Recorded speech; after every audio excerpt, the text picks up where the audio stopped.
Hello friends, welcome to my YouTube channel English info में हर बार की तरह इस बार भी आपका फिर से स्वागत है। जी हाँ फ्रेंड्स, आपने थंबनेल में देखा ही होगा कि हम पढ़ने वाले हैं प्रेजेंट परफेक्ट टेंस। और पिछले वीडियो में भी हमने प्रेजेंट परफेक्ट टेंस पढ़ा था, लेकिन पिछले वीडियो में हमने जो पढ़ा था यानी प्रेजेंट परफेक्ट के 2 पार्ट बन चुके हैं। अब ये तीसरा पार्ट है। पहला पार्ट में बताया गया था कि प्रेजेंट परफेक्ट के पहचान और अफर्मेटिव सेंटेंस, नेगेटिव सेंटेंस बताए गए थे। और दूसरे पार्ट में बताया गया था कि प्रेजेंट परफेक्ट टेंस में इंट्रोगेटिव सेंटेंस कैसे बनाया जाता है, क्लोज एंडेड क्या होता है, ओपन एंडेड क्या होता है। लेकिन इंट्रोगेटिव सेंटेंस पूरी तरह से अभी ख़त्म नहीं हुआ था, क्योंकि उसमें कई रूल्स हैं जो स्पेशल रूल हैं, उनको जानना बहुत ही ज़रूरी है। तो चलिए आज हम फिर से वही पढ़ने वाले हैं प्रेजेंट परफेक्ट का तीसरे पार्ट में इंट्रोगेटिव सेंटेंस। हमने समझा था कि क्लोज एंडेड क्या होते हैं, ओपन एंडेड क्या होते हैं। प्रेजेंट परफेक्ट टेंस में हमने पढ़ा था ओपन एंडेड बखूबी से जाना था कि ये कैसे कैसे बनते हैं। ठीक है, स्ट्रक्चर भी बता दिया गया था और हिंदी का ट्रांसलेट इंग्लिश में करके दिखा दिया गया था। ठीक है, तो चलिए अब हम शुरू करते हैं कहानी अपनी। इस ओपन एंडेड का ये पहला रूल है, अब लिखना है यहाँ पे दूसरा रूल। ठीक है, यानी स्ट्रक्चर नंबर 2। तो स्ट्रक्चर नंबर 2 कहता है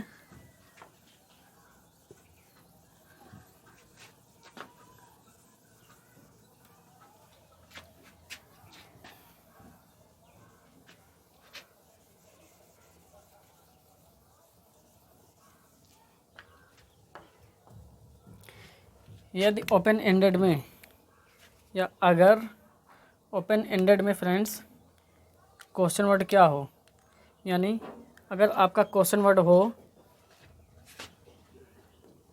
यानी आप इसे कहते हैं रोल नंबर 2 बोल भी सकते हैं। ठीक है, यानी अगर ओपन एंडेड में आपका question word QW question word क्या हो,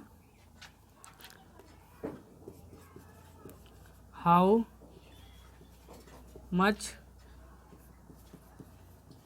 हाउ मेनी, विच, तो इनके लिए एक स्पेशल रूल बनते हैं। ठीक है, how much means how many means होता है कितना, कितनी, कितने, यानी हाउ मच मीन्स भी होता है कितना कितनी कितने, हाउ मेनी मीन्स होता है कितना कितने कितने।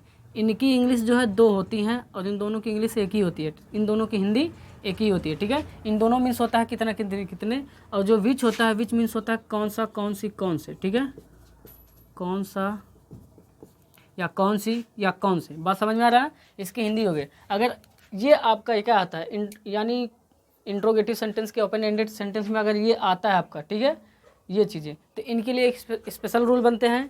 क्यों, चलिए अब हम समझ लेते हैं। देखिए कि रूल क्या है।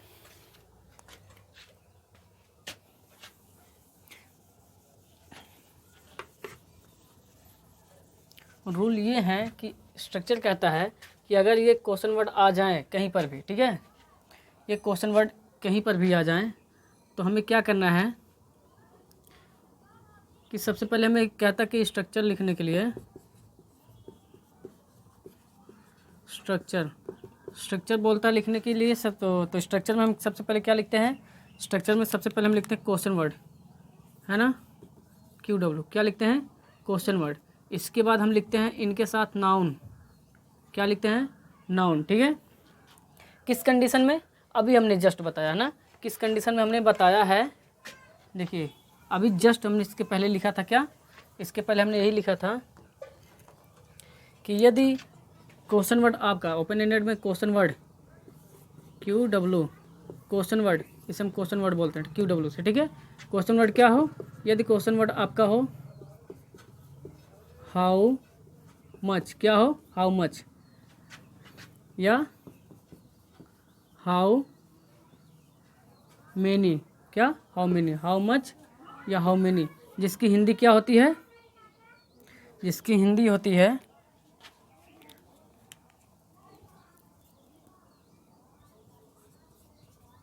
कितना, कितनी, कितने, तीनों की। ठीक है, और एक और होता है, यूज होता है अगर हो तो हाउ, क्या हो, विच, क्या हो, विच, विच। अब ये विच की हिंदी क्या होती है, कौन सा, कौन सी, कौन से, क्या होती है,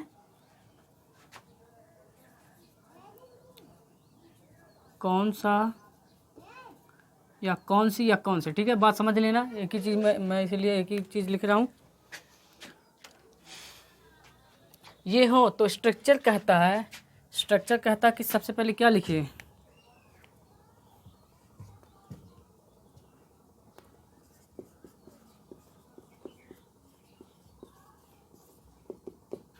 स्ट्रक्चर कहता है कि सबसे पहले आप लिखिए क्वेश्चन वर्ड। क्या? क्वेश्चन वर्ड, है ना। इस क्वेश्चन वर्ड के बाद कहता है, अब ये क्वेश्चन वर्ड क्या होंगे, यही होंगे, या तो हाउ मच होगा या हाउ मेनी होगा या तो विच होगा, ठीक है। इसके बाद कहता है कि तब जाके क्या लिखिए, नाउन लिखिए, इंपॉर्टेंट हिस्सा। ये नाउन किस लिए आ रहा है, यहाँ तो क्वेश्चन वर्ड के बाद हमें हेल्पिंग वर्ब चाहिए, लेकिन यहाँ नाउन आ रहा है। नाउन क्यों आ रहा है? क्योंकि ये जो क्वेश्चन वर्ड होते हैं, ये जो होते हैं, ये किसी की क्वांटिटी या क्वालिटी बताते हैं, ठीक है।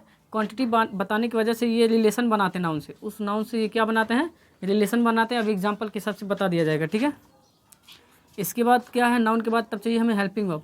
क्या चाहिए? Helping verb. अब ये इस टेंस का हेल्पिंग वर्ब तो आप लोगों को पता है क्या है, बता दिया गया है, हैज़ और हैव। हैज़ हैव है, ये भी पता कि हैज़ कहाँ लगता है, हैव कहाँ लगता है। हैज़ लगता है सिंगुलर सब्जेक्ट के लिए जो एक वचन होता है, हैव लगता है प्लूरल सब्जेक्ट के लिए जो बहुवचन होता है, ठीक है। इसके बाद हमें चाहिए सब्जेक्ट। क्या चाहिए? सब्जेक्ट चाहिए। अगर बीच में नॉट की ज़रूरत पड़ती है तो नॉट भी लगा लेना, कोई दिक्कत नहीं है, ज़रूरत के मुताबिक। लेकिन इसके बाद कहता है कि अगर नहीं है तो छोड़ दीजिए। बाकी कहता है कि मेन वर्ब का कौन सा फॉर्म, थर्ड फॉर्म लिखिए, और ऑब्जेक्ट लिखिए, और कॉम्प्लीमेंट लिखिए, और लास्ट में क्या ज़रूरी है, लास्ट में आपका क्वेश्चन मार्क ज़रूरी है, ठीक है। ये इम्पोर्टेंट है। बस ये कहानी यही होती है ख़त्म, इतना ही बोलता है करने के लिए हम। लेकिन एक बात ये समझने की कोशिश करेंगे कि हमारा यहाँ पर ध्यान से देखिए लिखा गया हाउ मच या हाउ मैनी, इनके एक ही हिंदी होती है, कितना कितनी कितने, तो इन्हें अलग अलग जगह पर भी लगाया जाएगा, है ना। तो इन्हें जो है कि अलग अलग कंडीशन में लगाया जाएगा, क्योंकि जो हमारा क्वेश्चन वर्ड, अब मान लीजिए कितना कितनी, अगर मान लीजिए कि वह कितना खाना खा चुका था, है ना, तो कितना, अब कितना के लिए दो चीज़ें लगेंगी, या तो हाउ मच या हाउ मेनी लगेंगी, तो वहाँ पर क्या लगाओगे, तो यहाँ पर जो क्वेश्चन वर्ड आप लगाओगे नाउन के आधार पर, नाउन कैसा है, तो इसके लिए इनमें से एक लगाने की वजह से चलिए हम बता देते कहाँ लगते हैं, ठीक है। तो एक बार ध्यान से देख लीजिए इसको, क्योंकि हम मिटाने वाले हैं, फिर से यहाँ पर समझाने वाले हैं कि हाउ मच हाउ मेनी के लिए हम क्या लगाते हैं। चलिए अब हम मिटा रहे हैं इसको।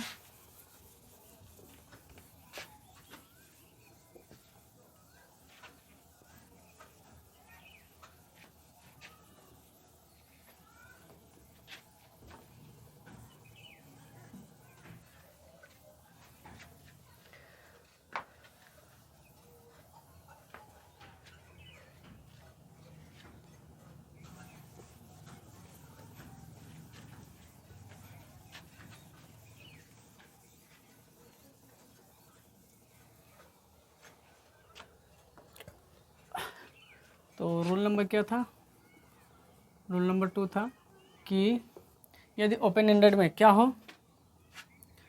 यानी आप लिख सकते हो यूज ऑफ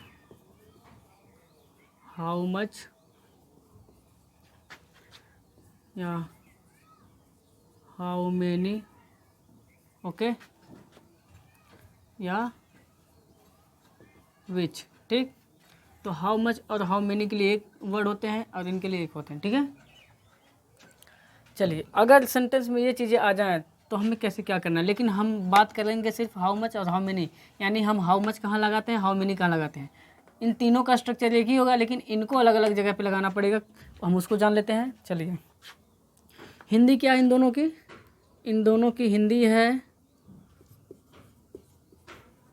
कितना,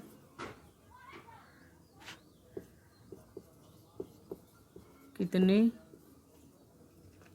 या कितने, ठीक, या कितने, ये तीन है, ठीक है। कितना कितनी कितनी, इसकी क्या होगी, हिंदी होगी। अगर ये हैं तो हम क्या करते हैं, तो इनके लिए हम दो चीज़ें लगाते हैं। क्या लगाते हैं, एक तो लगाते हैं वो हमारा होगा हाउ मच, क्या होगा, हाउ मच होगा, और दूसरा हमारा क्या होगा, हाउ मैनी होगा, क्या होगा, हाउ मेनी। चलिए अब हम समझते हैं, जो हमारा हाउ मच है, हाउ मच किस कंडीशन में लगता है, जब हमारा नाउन यानी इसका जो रिलेशन बनेगा जिसके साथ, हाउ मच का या हाउ मच का जिसके साथ रिलेशन बनेगा जिस नाउन के साथ, वो हमारा नाउन क्या होना चाहिए, अनकाउंटेबल नाउन। क्या होना चाहिए, अनकाउंटेबल नाउन होना चाहिए। और अनकाउंटेबल नाउन में क्या आता है, आप कह सकते हैं कि आपका आता है प्रॉपर नाउन। ठीक, क्या आता है,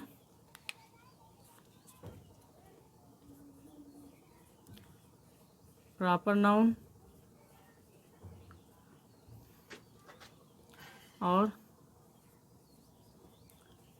अब्स्ट्रैक्ट नाउन। ठीक, और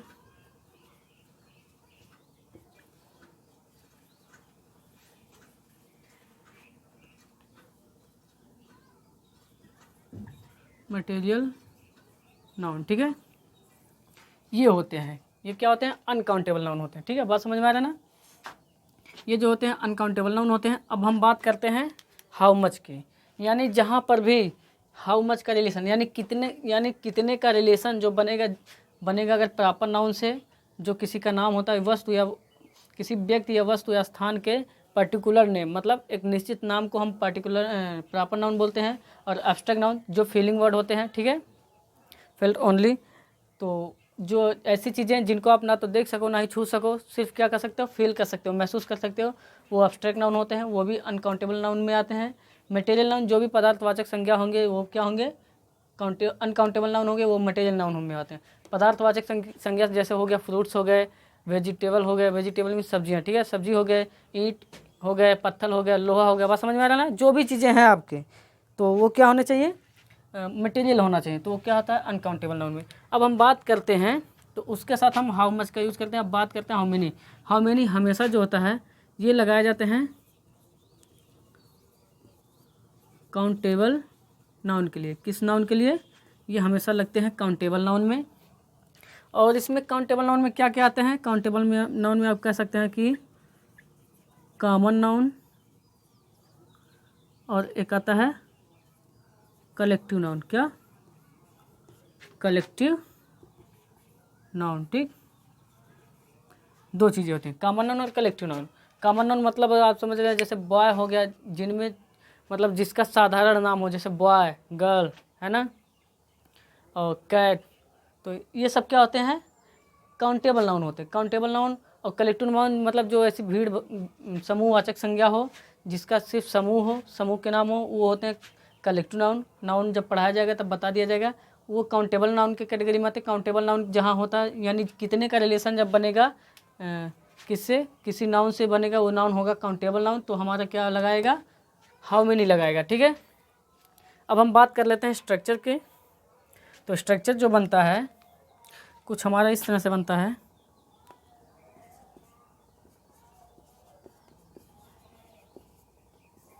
स्ट्रक्चर कहता है कि सबसे पहले क्या लिखिए, कहता है कि सबसे पहले कुछ मत ला के दो, सबसे पहले हमें क्वेश्चन वर्ड ला के दो। अब क्वेश्चन वर्ड क्या है, यही सारे question word, how much, how many, which. ठीक है, how much, how many, which के लिए।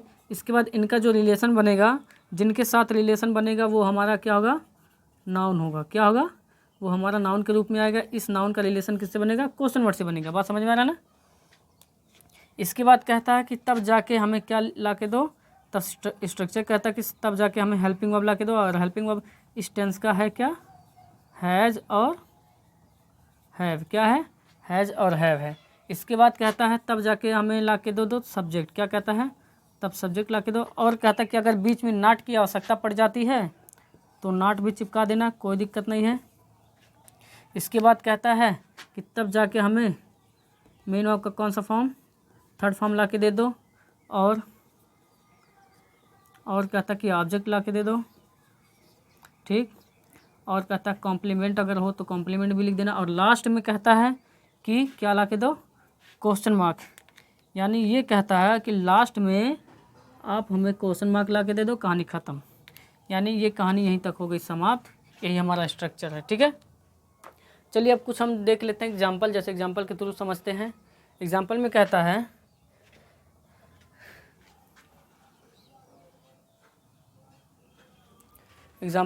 जैसे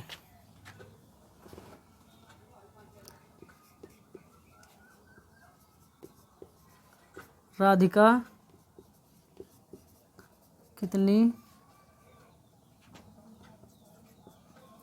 चाय पी चुकी है।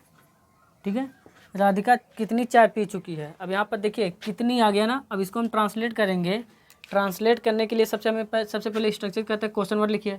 अब क्वेश्चन वर्ड लिखिए, हमने क्या बताया है, जब कितना कितनी आ जाए तो वहाँ पर हम या तो हाउ मच या हाउ मेनी लगाते हैं। अगर कौन सी आ जाए तो उसके लिए हम क्या लगाते हैं, विच लगाते हैं। ठीक है, तो यहाँ कितनी आ गया। अब कितनी को हम लिखना है यहाँ पे क्वेश्चन वर्ड की जगह पे, क्योंकि यही तो हमारा क्वेश्चन वर्ड है ना। अब क्वेश्चन वर्ड क्या लिखेंगे, हाउ मच लिखेंगे कि हाउ मेनी। चलिए हम समझ लेते हैं इसका यानी रिलेशन किससे बन रहा है। राधिका कितनी पी चुकी है, क्या पी चुकी है, कितनी का रिलेशन किससे बन रहा है, चाय से। शायद आप लोग बात समझ गए होंगे, है ना। तो कितनी का रिलेशन बना, चाय से। अब ये चाय आपका है क्या, चाय आपका एक मटेरियल नाउन में आता है। किस नाउन में आता है, मटेरियल नाउन में आता है। और मटेरियल नाउन जो होता है वो होता है अनकाउंटेबल। क्या होता है, अनकाउंटेबल नाउन है। तो इसका मतलब हम यहाँ पर जो क्वेश्चन वर्ड लिखेंगे क्या लिखेंगे, हाउ मच। क्या लिखेंगे, हाउ मच। बात समझ में आ रहा ना, हाउ मच। यहाँ पर हो गया हाउ मच।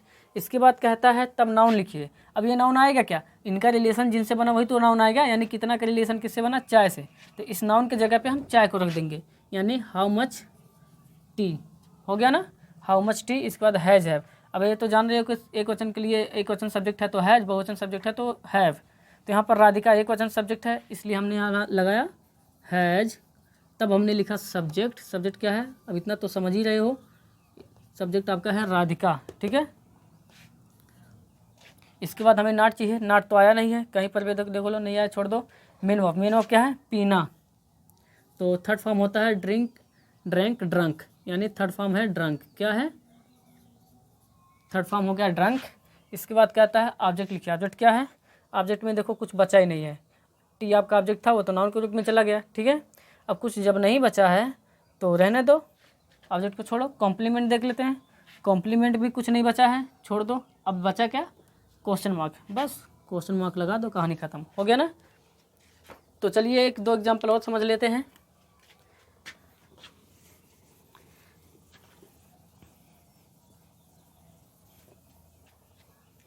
चलिए हमने कहा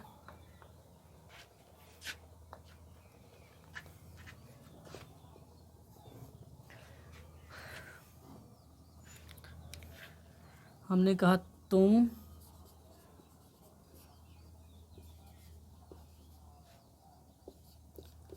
कमरे में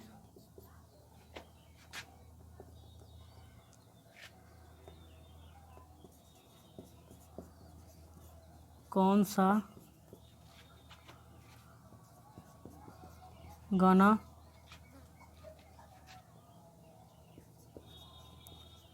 सुन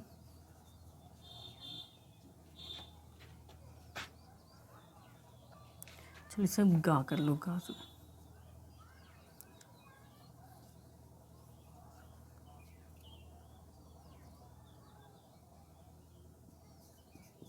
गा चुके थे।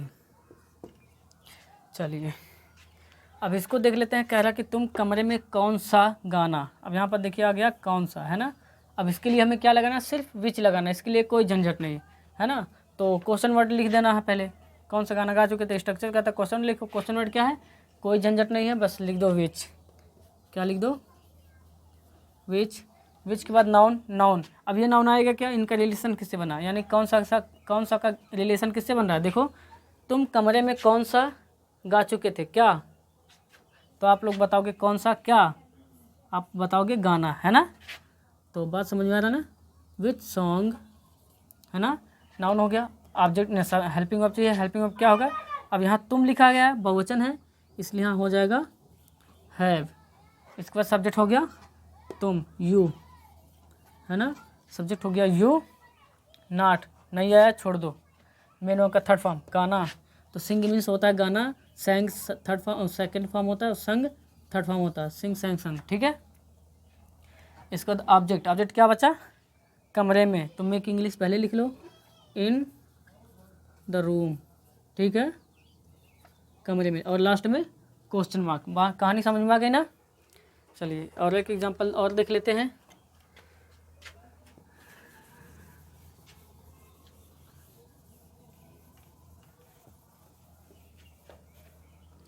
हमने कहा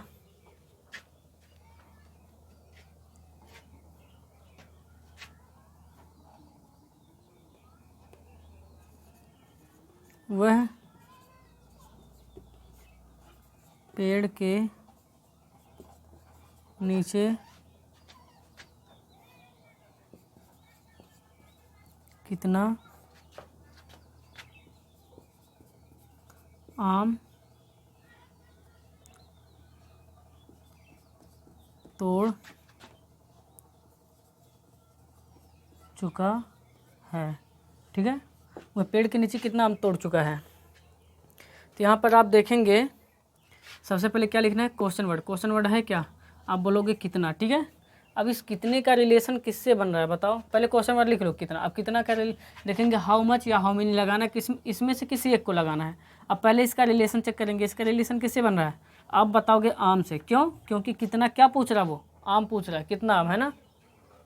अब ये कितना का रिलेशन आम से बना, तो ये जो आम आपका है एक मटेरियल नाउन है, फ्रूट है ना, फल एक मटेरियल नाउन होते हैं, मटेरियल नाउन होने के नाते अनकाउंटेबल नाउन में होगी आ गया, तो यहाँ पर हाउ मच लगाएंगे, क्या लगाएंगे, हाउ मच। देखो फ्रेंड्स, वो तरीका आप लोग छोड़ दो जो पहले आप पढ़ते थे कि जिस चीज़ को आप गिन सकते हो उसके लिए हाउ मेनी लगाते हैं, जिस चीज़ को यानी जिस नाउन को या जिस वस्तु को आप नहीं गिन सकते हो उसके लिए हाउ मच लगाते हैं, ये गलत है। यहाँ पर देखिए आम, आम को भी आप गिन सकते हो, आम गिना जा सकता है, लेकिन फिर भी इसके साथ हम हाउ मेनी नहीं हाउ मच लगा रहे हैं, ठीक है। क्यों लगा रहे हैं, क्योंकि आम एक मटेरियल नाउन है। आपका ये सही तरीका है, ये आपका सही मतलब ये जेन्युइन मेथड है। क्या है, जेन्युइन मेथड मतलब सही तरीका है। वो आपका गलत तरीका था कि जो आप पढ़ते थे कि जिस चीज़ को आप काउंट कर सकते हो, गिन सकते हो, उसके लिए हाउ मेनी लगाते हैं, और जिस चीज़ को आप नहीं गिन सकते उसके लिए हाउ मच लगाते हैं। वो एकदम बिल्कुल गलत तरीका है, ये सही तरीका है। अगर विश्वास ना हो तो इस चीज़ को आप गूगल पे जाके सर्च कर लीजिएगा, गूगल ट्रांसलेट पे आम जो लिखा गया है कितना आम, वहाँ पर हाउ मेनी मैंगो नहीं लिख के आएगा, वहाँ हाउ मच मैंगो लिख के आएगा, ठीक है, क्योंकि यही सही तरीका है। भले ही आम को गिन सकते हो, देखो यहाँ आम गिना जा सकता है, फिर भी हाउ मेनी नहीं लगेगा, हाउ मच ही लगेगा। क्योंकि ये मटेरियल नाउन है, मटेरियल नाउन अनकाउंटेबल नाउन में आता है, इसलिए हाउ मच लगेगा, ठीक है। तो यहाँ पर हम लगा देंगे हाउ मच, क्योंकि कुछ लोग इस पर बवाल करेंगे कि कहेंगे ऐसा नहीं वैसा। आप गूगल पे एक बार इतना सर्च कर लीजिएगा कि कितना आम, तो देखिएगा क्या देगा, वहाँ हाउ मच मैंगो देगा। हाउ मच नाउन क्या होगा, यही मैंगो होगा। क्यों, क्योंकि रिलेशन वही बन रहा है, ठीक है। हाउ मच मैंगो हैज है। अब यहाँ सब्जेक्ट आपका क्या हुआ है, सिंगुलर है, इसलिए हैज है ना। सब्जेक्ट क्या है, वही चुका है, तो इसका मतलब लड़का है, तो हो गया ही। नॉट चाहिए, नॉट नहीं है, छोड़ दो। मीनो का थर्ड फॉर्म तोड़ना, तो PLUCK, ये प्लग हो गया तोड़ना, प्लग्ड हो गया थर्ड फॉर्म प्लग्ड, ठीक है, थर्ड फॉर्म हो गया। ऑब्जेक्ट पेड़ के नीचे, तो है ना, तो नीचे की स्पेलिंग होती है अंडर, क्या, अंडर द ट्री, TREE, और लास्ट में क्वेश्चन मार्क। बात समझ में आई फ्रेंड्स। चलिए अच्छी बात है, कितना समझ में आ गया होगा। मुझे लगता है फ्रेंड्स इतना आप लोगों को बेहतरीन तरीके से समझ में आ गया है। तो चलते हैं कहानी को लेकर थोड़ा सा और आगे।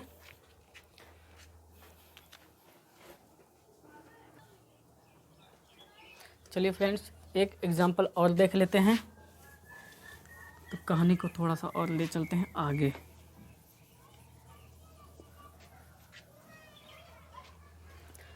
अगर मैं कह दूं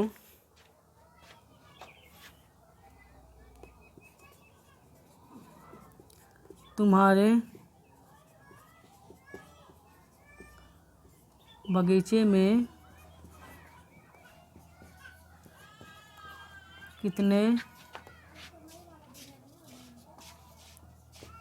लड़के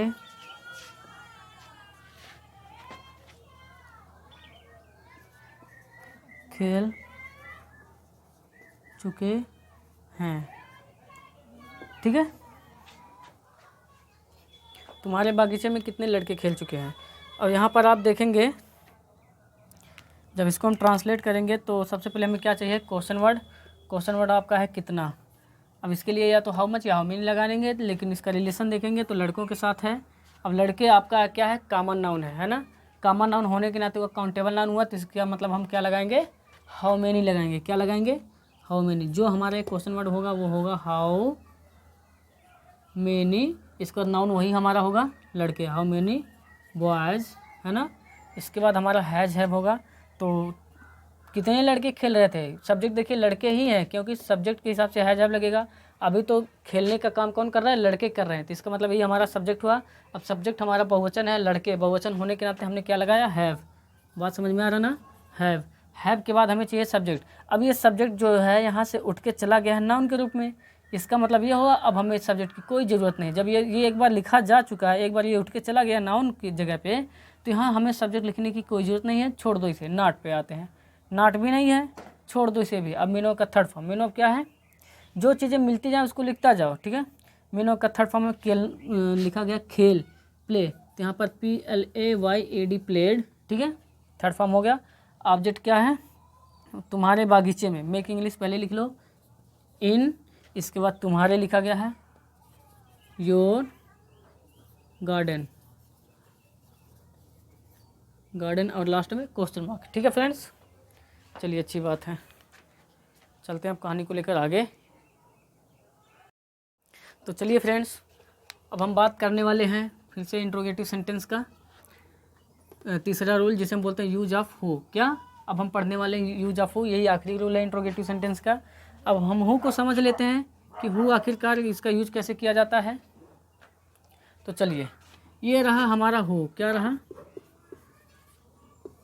ये रहा हमारा हु। अब हु जो है, ये हु अपने आप में क्या है, ये हु जो है फ्रेंड्स अपने आप में एक सब्जेक्ट होता है। क्या होता है, अपने आप में एक सब्जेक्ट होता है। मैं सिद्ध कर दूंगा कैसे सब्जेक्ट होता है। अब हम बात करते हैं ये सब्जेक्ट सिंगुलर होता है कि प्लूरल होता है। ठीक है, बात ये पड़ती है।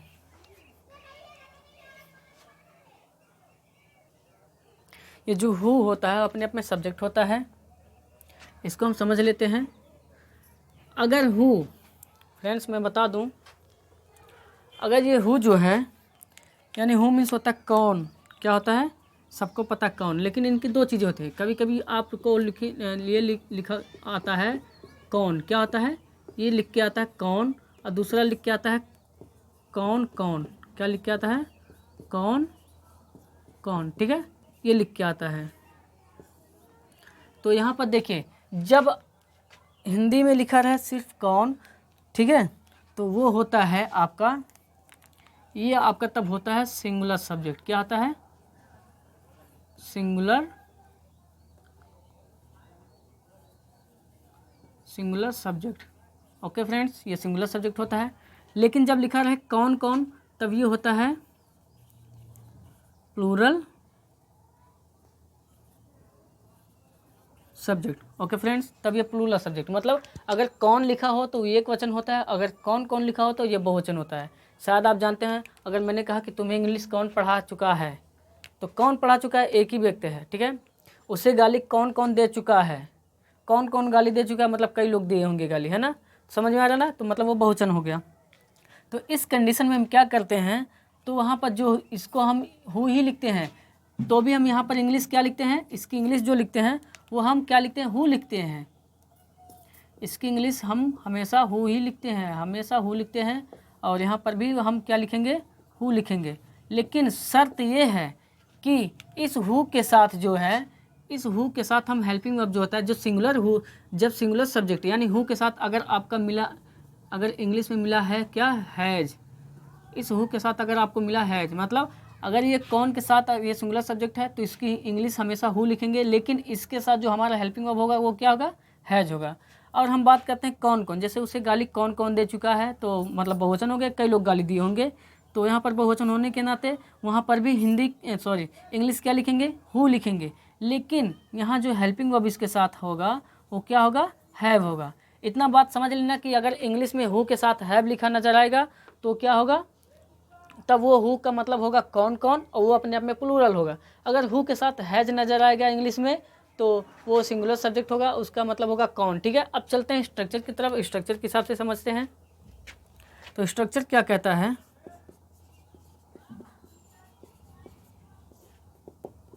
स्ट्रक्चर कहता है कि सबसे पहले क्या लिखिए, क्वेश्चन वर्ड। अब ये क्वेश्चन वर्ड हम पढ़ रहे हैं हु के बारे में, तो हम क्या लिखेंगे, हु लिखेंगे। ठीक है, यही हमारा क्या है, QW, क्वेश्चन वर्ड। ठीक है, इसके बाद कहता है तब जाके लिखिए हैज है, क्या लिखिए, हैज या हैव। ठीक है, इसके बाद अब ये समझ में आ रहा ना, इसके बाद हमें लिखना है तब जाके क्या, मेन वर्ब का थर्ड फॉर्म। देखिए अगर नॉट की ज़रूरत पड़ती है, अगर नॉट मान लीजिए आ गया तो कुछ नहीं करना, बस इस हैज हैव के बाद आप नॉट चिपका दीजिएगा, कोई दिक्कत नहीं है, एकदम पूरी तरह से जेन्युइन तरीका सब सही है। इसके बाद अब जाके लिखना है तब मेन वर्ब का थर्ड फॉर्म और ऑब्जेक्ट और कॉम्प्लीमेंट। ठीक है, और लास्ट में क्वेश्चन मार्क। लास्ट में आपको ये कर देना है, क्वेश्चन मार्क बहुत इंपॉर्टेंट हिस्सा है, बार बार मैं इसीलिए बोलता हूँ। ठीक है, क्योंकि लोग भले ही पढ़ लेते हैं लेकिन लास्ट में गलती कर देते हैं, मैं देखा हूँ, कई बार देखा हूँ ऐसा। हमें सिद्ध करना कि ये हु जो होता है अपने आप में सब्जेक्ट कैसे होता है। चलिए हम एग्जाम्पल कुछ लिखते हैं, तब उसके हिसाब से समझते हैं। एग्जाम्पल में मैंने कहा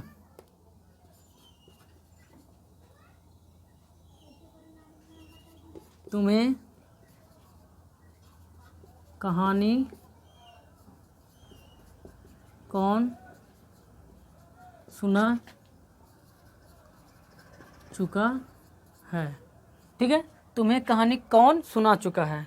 अब यहाँ पर देखिए कौन आ गया है। ठीक है, तो हम सब्जेक्ट की बात करते हैं। सब्जेक्ट हमने शायद एक बार बताया था कि सब्जेक्ट जो होता है वो अपने आप में क्या होता है, डूअर होता है। क्या होता है, डूअर, मतलब काम करने वाला व्यक्ति जो होता है वही डूअर होता है, वही हमारा सब्जेक्ट होता है।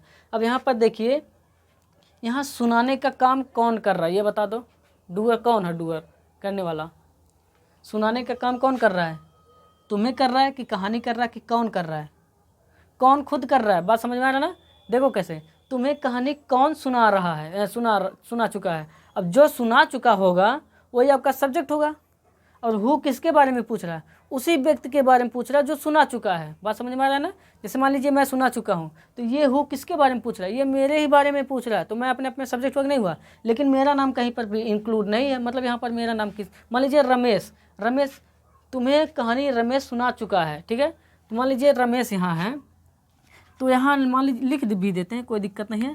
मान लीजिए यहाँ है रमेश, अब रमेश सुना चुका है। ठीक है, तुम्हें कहानी रमेश सुना चुका है। अब यहाँ मैं पूछ लूँ तुम्हें कहानी कौन सुना चुका है, तो आप बोलोगे रमेश, तो रमेश सुनाने का काम रमेश ने किया, तो यही तो हमारा सब्जेक्ट हुआ। लेकिन यहाँ रमेश तो लिखा नहीं गया है, यहाँ डायरेक्ट कौन कर दिया गया है ना। जब ये कौन कर दिया गया, इसका मतलब ये जो कौन है रमेश की जगह ले लिया। किसका जगह ले लिया, रमेश की जगह लेके बैठा है, यानी ये रमेश का काम खुद कर रहा है। कौन, रमेश का काम खुद कर रहा है। कौन खुद कर रहा है रमेश का काम, इसलिए ये हमारा क्या हो गया, डूअर हो गया, ये हमारा सब्जेक्ट हो गया। बस समझ में आ गई ना, चलिए अच्छी बात है। अब चलते हैं स्ट्रक्चर में, ट्रांसलेट पर। हु लिखिए, देखिए ये समझाना बहुत मुश्किल होता है, हर कोई नहीं समझाता। हु हैज़, अब ये देखिए, अब हैज़ लिखना कि हैव लिखना है ये बताओ। अभी बस सिंपल सी बात हमने लिख दिया कि अगर कौन आए तो वो सिंगुलर सब्जेक्ट होगा, तो वहाँ पर हु लिखने के बाद हम हैज़ लगा देंगे बस। अब यहाँ पर कौन आया, मतलब तुम्हें कहानी कौन सुना चुका है, एक ही व्यक्ति है सुनाने वाला, है ना। तो यहाँ पर हु के बाद हम लगा देंगे हैज़, हु हैज़। हमें नाट चाहिए, नाट नहीं आया छोड़ दो, मेन वर्ब का थर्ड फॉर्म चाहिए, सुनाना। तो यहाँ टेल मीन्स होता है सुनाना, लेकिन इसका हमें थर्ड फॉर्म चाहिए, थर्ड फॉर्म होता है टोल्ड। क्या होता है, टोल्ड। ठीक है, हु हैज़ टोल्ड। अब ऑब्जेक्ट में बचा, ऑब्जेक्ट चाहिए, ऑब्जेक्ट में बचा तुम्हें कहानी, तो यू को पहले लिख लो, टोल्ड यू, कहानी की स्पेलिंग हो गई स्टोरी, है ना, लास्ट में क्वेश्चन मार्क। बात समझ में आ गई ना, चलिए अब इसी को जो है, एक मिनट इसको थोड़ा छोटा लिख दे, नीचे भी एक एग्जांपल समझा देते हैं। चलिए दूसरा ही समझा देते, मुझे लगता है समझ में आ गया होगा। अगर मैं इसी के जगह पे अगर मैं इस तरह से कह दूं, तुम्हें कहानी कौन सुना चुके हैं। ठीक है, तुम्हें कहानी कौन कौन सुना चुके हैं। तो बातें वही हैं कि सबसे पहले हमें क्या लिखना, हु लिखना है, क्वेश्चन वर्ड हमें हु लिखना है। अब हु के बाद हमें हैज़ या हैव लिखना है। तो सबसे पहले हम देखेंगे अगर कौन आएगा तो सिंगुलर होगा, हु के साथ हम हैज़ लगाएंगे। कौन कौन होगा तो प्लूरल होगा, बहुवचन, हु के साथ हम हैव लगाएंगे। तो यहाँ पर देखिए ध्यान से कौन कौन आया है, इसलिए ये बहुवचन हो गया, मतलब कई लोग सुनाने वाले होंगे, है ना, कई लोग सुना चुके होंगे, इसलिए जो है बहुवचन हो गया। तो हु के साथ हम क्या लगाएंगे, हैव। हैव के बाद नॉट को छोड़ दो, आया नहीं है। मेनू का थर्ड फॉर्म, सुनाना वही चीज़ें हैं। टोल्ड, ऑब्जेक्ट क्या बचा, तुम्हें कहानी, तुम्हें की इंग्लिश यू, और कहानी की हो गई स्टोरी, लास्ट में क्वेश्चन मार्क। ठीक है, तो मुझे लगता है फ्रेंड्स कहानी समझ में आ गई होगी बकायदे से, बढ़िया से। तो आज की वीडियो यहीं तक रहने देते हैं। मुझे लगता है अब इतना सब कुछ जानने के बाद आप कहीं भूलोगे नहीं, गलती नहीं करोगे हु के बारे में, क्योंकि हु के बारे में अक्सर गलतियां लोग कर बैठते हैं क्योंकि जानकारी नहीं रहती है। तो आज की वीडियो यहीं तक ख़त्म करते हैं। तो मेरा एक आप लोगों से छोटा सा रिक्वेस्ट है कि अगर आप लोग नए हैं तो मेरे चैनल को सब्सक्राइब कर लीजिए और लाइक कर दीजिए। अगर वीडियो पसंद आए तो, अच्छा लगे तो ज़रूर लाइक कीजिएगा और कमेंट ज़रूर कीजिएगा।